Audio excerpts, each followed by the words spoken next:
This channel does not promote any violent, harmful, or illegal activities. All content provided by this channel is meant for an educational purpose only. দেখুন চারপাশে যা যা শুনলেন তাতে একটা জিনিস তো আপনারা পরিষ্কার বুঝে গেছেন, কলকাতা পুলিশের ভাবমূর্তি ফিরিয়ে আনতে নতুন নগরপালকে অনেক ঘাম ঝরাতে হবে।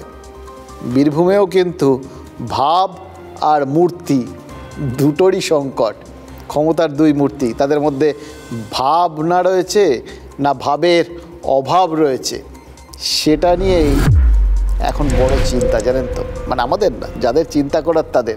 ধরুন দুদিন হলো অনুব্রত মণ্ডল জেলায় ফিরেছেন, আর জেলা পরিষদের সভাধিপতি কাজল শেখ তিনি উল্টে গর্জে উঠেছেন, পাঙ্গা নিতে এসো না, চুরি পরে বসে নেই, যেদিন গোটাবো সেদিন পুরো গুটিয়ে দেবো।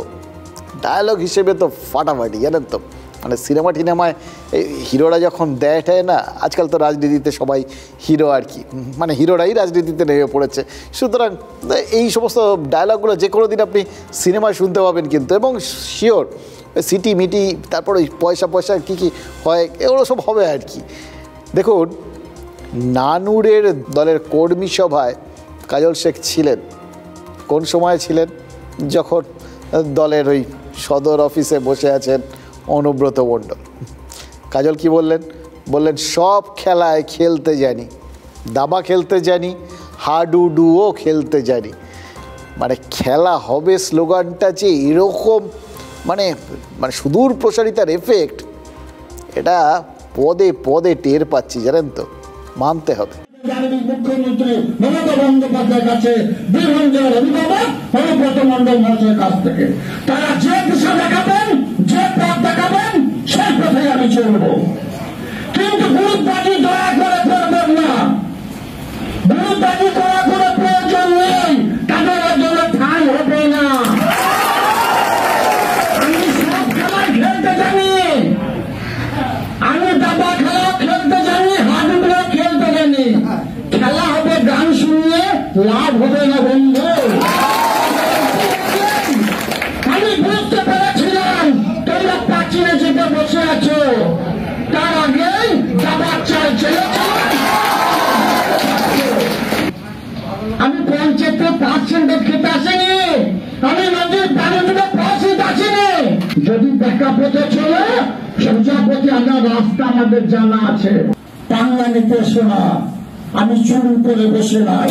দেখুন বীরভূমের জেলা তৃণমূল অফিস থেকে কোর কমিটির ব্যানার কিন্তু সরে গেছে, অনুব্রতর ছবি ফিরেছে, মানে কোর কমিটির সঙ্গে সঙ্গে কাজল শেখের ছবিও গেছে। যদিও দল কোর কমিটি বহাল রেখেছে, কিন্তু কোর কমিটির সঙ্গে অনুব্রতর যে বৈঠক, সেখানেও তো কাজল শেখ ছিলেন না, তিনি কিন্তু আছেন, রাজনীতিতেই আছেন, নানুরে কর্মী সভাও করছেন। নানুর অবশ্য তার খাস তালুক।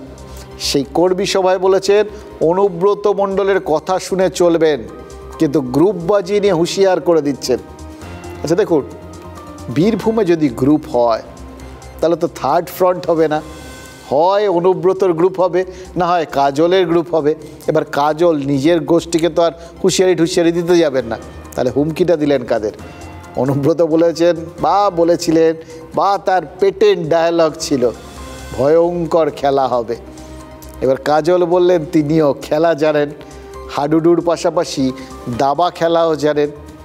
আচ্ছা আমরা কি ধরে নিতে পারি যে হাডুডু হচ্ছে রাস্তায় উন্নয়নকে দাঁড় করিয়ে দেওয়া, আর দাবা হচ্ছে রক্তপাতহীন শান্তিপূর্ণ ভোট? শতরঞ্জ, রাজনীতিকে তো শতরঞ্জের খেলা লোকে বলে, তাই না?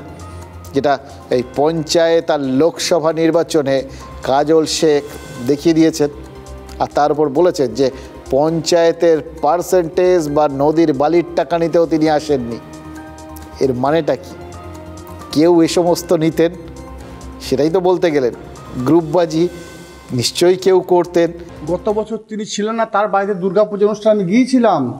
আপনাদের মাধ্যমেই সারা বাংলা মানুষ দেখেছে যে কেষ্টকালী যে ঠাকুরটা আনা হয়, সেই ঠাকুরটা ওই পরিবারকে সহযোগিতা আমি করেছিলাম এবং পরিবারের সঙ্গে আমি ছিলাম, এবং দারুণটা কাজল শেখ করেছে অনুব্রত মণ্ডলের ছোট ভাই হিসাবে।